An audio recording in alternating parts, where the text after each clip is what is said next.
हिंदू धर्म की ये 11 खूबियां सुनकर आपको भी अपने आप पर बहुत गर्व होगा। पहली, हिंदू धर्म को संसार का सबसे पुराना धर्म कहा जाता है।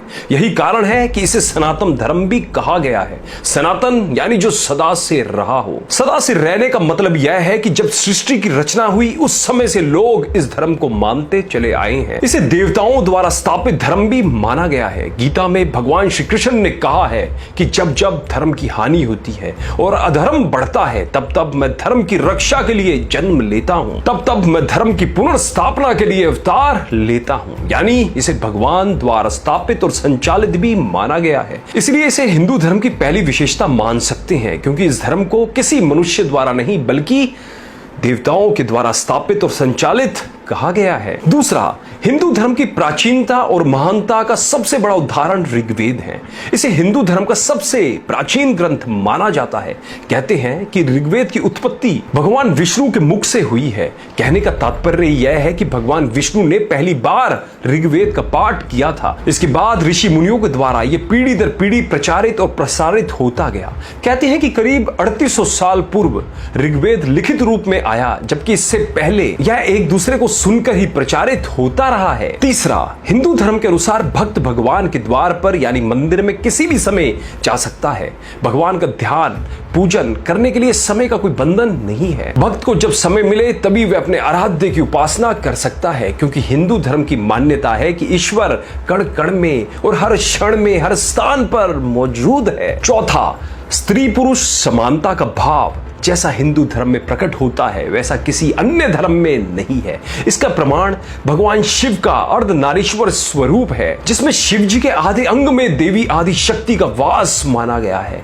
इसी स्वरूप को आधार मानकर हिंदू धर्म में जीवन संगिनी को अर्धांगिनी भी कहा गया है। पांचवा, हिंदू धर्म उल्लास और आनंद का धर्म है। इसमें कभी भी और किसी के लिए भी शोक मनाने की बात नहीं है। यही वजह है कि हिंदू धर्म में श्री राम जी, श्री कृष्ण जी के जन्म दिवस को उल्लास पूर्वक मनाया जाता है, लेकिन उनके शरीर त्याग की तिथि तक का कहीं जिक्र भी नहीं मिलता है। कहीं कुछ जिक्र भी है तो गौण है, क्योंकि हिंदू धर्म कहता है कि राम जी और कृष्ण जी ने भले ही शरीर त्याग दिए हैं, लेकिन वे सदा सर्वदा हमारे बीच उसी रूप में मौजूद है जिसे हम भक्ति भाव से महसूस कर सकते हैं। यानी हिंदू धर्म में शोक का कहीं कोई स्थान नहीं है। इसलिए हिंदुओं को सबसे शांत धर्म भी कहा जाता है। छठा, इस धर्म में अध्यात्म और संन्यास के साथ ही धनार्जन को भी खूब महत्व दिया गया है।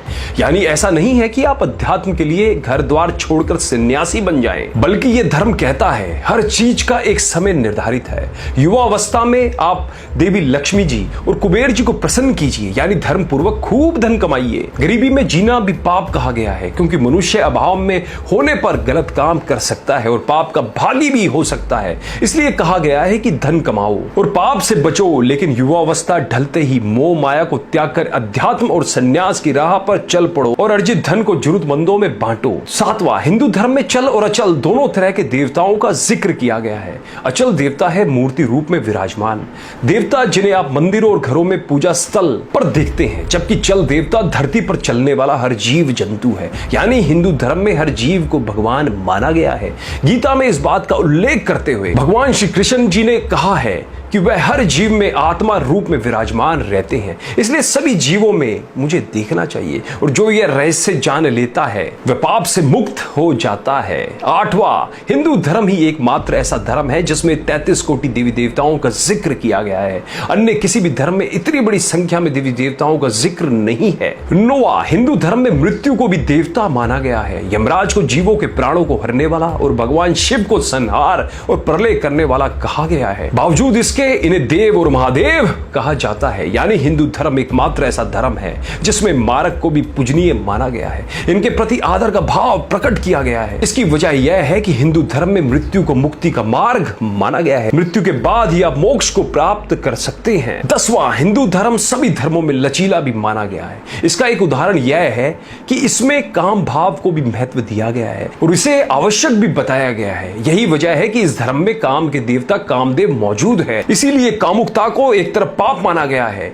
एक तरफ कामदेव को कामातुर दिखाया जाता है तो दूसरी ओर भगवान शिव को उसे भस्म करते हुए दिखाया गया है। यानी सृष्टि संचालन के लिए काम आवश्यक है, लेकिन सदैव याद रखें कामुकता महापाप है। जब ये अति होने लगे तो इसका अंत होना जरूरी है। तो दोस्तों मैं उम्मीद करता हूं ये वीडियो आपके लिए बहुत उपयोगी सिद्ध होगा और इसे ज्यादा से ज्यादा औरों के साथ भी शेयर जरूर कर दीजिएगा, जिन्हें उन्हें भी हिंदू धर्म सनातन धर्म की खूबियों का पता चल सके और उन्हें भी अपने ऊपर गर्व हो सके। अतः आप सभी मित्रों पर ईश्वर की कृपा हमेशा बनी रहे। धन्यवाद।